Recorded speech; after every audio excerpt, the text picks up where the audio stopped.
Hello my dear students, कैसे हैं आप लोग। I hope you all are doing very well. जैसा कि आपका 23 तारीख का एग्जाम है पॉलिटिकल साइंस, और आई होप कि आपकी तैयारी बहुत अच्छी हो गई होगी। लेकिन इसके बावजूद मैं आपके साथ कुछ क्वेश्चन डिस्कस करना चाहता हूं जो कि बहुत ही ज्यादा इंपॉर्टेंट क्वेश्चन है। एक के सामने क्वेश्चन लिखा है, सोवियत संघ का विघटन क्यों हुआ। या फिर ये क्वेश्चन घुमा के आ सकता है कि सोवियत संघ का विघटन किन परिस्थितियों में हुआ। या फिर क्वेश्चन ऐसे हो सकता है कि सोवियत संघ की क्या ऐसी गलतियां रही जिसकी वजह से सोवियत संघ का विघटन हो गया।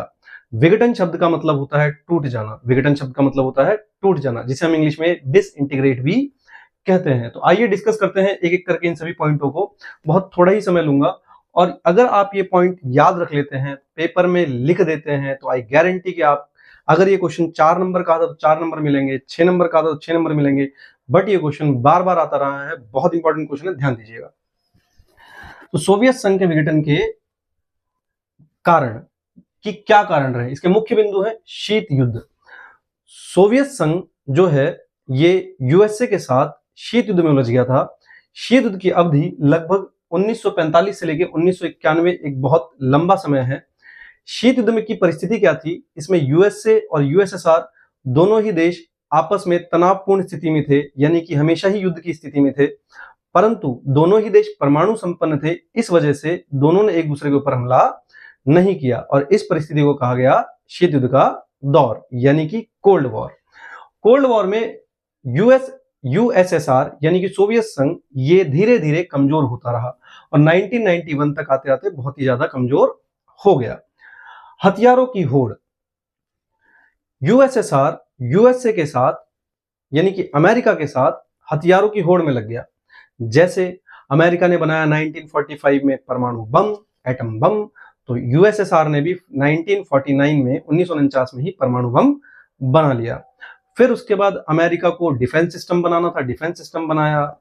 रूस ने भी, सोवियत संघ ने भी डिफेंस सिस्टम बनाए, और हथियारों की होड़ में यूएसएसआर लगा रहा।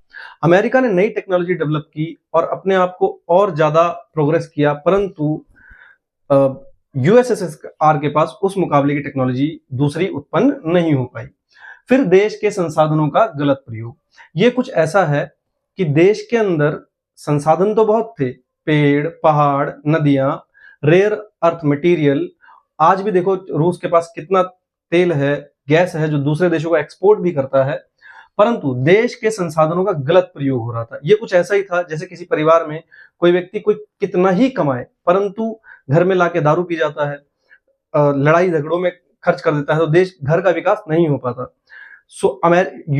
यूएसएसआर के साथ भी ऐसा ही था कि देश के संसाधनों का प्रयोग कहां कर रहा था, हथियारों की होड़ में, शीत युद्ध के अंदर वो लगा रहा था। और पूर्वी यूरोप, जिसमें हंगरी एक देश है, पोलैंड, आधा जर्मनी यानी कि पूर्वी जर्मनी, ये कुछ यूएसएसआर के उस समय पिछलग्गू देश थे, इनमें साम्यवादी व्यवस्था थी। इन साम्यवादी व्यवस्था, वहां पर साम्यवादी व्यवस्था को बनाए रखने के लिए यूएसएसआर वहां पे अलना हक खर्च करता था, यानी बेफिजूल खर्च करता था। कहीं होर्डिंग लगवा दी, कहीं उनकी अर्थव्यवस्था को संभालना हुआ। जैसे आज आप अमेरिका को देखिए, कभी पाकिस्तान को फ्री में पैसा देता है, कभी किसी देश को फ्री में पैसा देता है। ऐसे ही यूएसएसआर भी अपने पिछलग्गू देशों को फ्री में पैसा देता था, जिससे उसकी अर्थव्यवस्था कमजोर पड़ती रही। लोगों की आकांक्षाओं को पूरा ना होना, अब सोवियत संघ के जो लोग थे उनकी आकांक्षाएं पूरी नहीं हो रही थी। यूरोप में तरक्की हो रही थी, अमेरिका में तरक्की हो रही थी, ये खबरें यूएसएसआर के लोगों को मिल रही थी। उसके बाद यूएसएसआर के लोग देखते हैं कि उनका जो धन है ये खामखा खर्च किया जा रहा है पूर्वी यूरोप के देशों में, तो लोगों की आकांक्षाएं पूरी नहीं हो रही थी, तरक्की नहीं हो रही थी। इसलिए लोगों ने भी अपनी सरकार पर दबाव बनाया, जिससे कि यूएसएसआर के विघटन का कारण बना। देश के संसाधनों का गलत प्रयोग, अच्छा ये 2 बार लिख दिया है, प्लीज इसको मैनेज कर लीजिएगा। गोरबाचेव का असफल पतन। गोरबाचेव जो है ये सोवियत संघ के आखिरी प्रेसिडेंट थे। गोरबाचेव ने बहुत कोशिश की कि सोवियत संघ टूटने से बच जाए, परंतु गोरबाचेव की विकास की नीति थोड़ी स्लो रही, यानी कि उसकी गति कम रही। परंतु सोवियत संघ के लोगों को विकास बहुत तेजी से चाहिए था, और इसी प्रोसेस के अंदर सोवियत संघ का विघटन हो गया। राष्ट्रवादी भावनाओं का उदय। जैसे कि आप जानते हैं कि सोवियत संघ 15 अलग अलग देशों में टूट गया, जिसमें Estonia, Latvia, Lithuania, Azerbaijan, Armenia, Georgia, फिर सेंट्रल एशिया के देश Kyrgyzstan, Kazakhstan, Turkmenistan, Tajikistan, Uzbekistan, ये देश रहे। रूस खुद उत्तराधिकारी बन के उभरा। यूक्रेन भी सोवियत संघ का पार्ट था। अब देखिए, कभी ये दोनों देश एक देश का हिस्सा हुआ करते थे, सोवियत संघ का, आज ये दोनों लड़ रहे हैं। सोवियत संघ का हिस्सा होने के बावजूद आज ये दोनों देश, यूक्रेन और रशिया, लड़ रहे हैं। तो इन 15 देशों के अंदर राष्ट्रवादी भावना का उदय हो गया। यानी सबसे पहले लिथुआनिया ने कहा कि मुझे सोवियत संघ का हिस्सा नहीं रहना है। ध्यान रखिएगा, एक नंबर में ये सवाल आ सकता है कि किस देश ने सबसे पहले कहा कि वह सोवियत संघ का हिस्सा नहीं रहना चाहता, तो लिथुआनिया।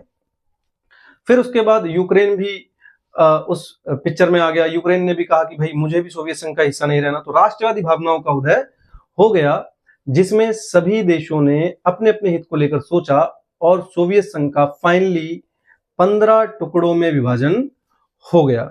ये मुख्य कारण है जिसकी वजह से सोवियत संघ का विघटन हो गया। एक ये पॉइंट मैंने 2 बार लिख दिया है, आप इसको प्लीज मैनेज कर लीजिएगा। इन पॉइंटों को आप एग्जाम के अंदर लिखिएगा।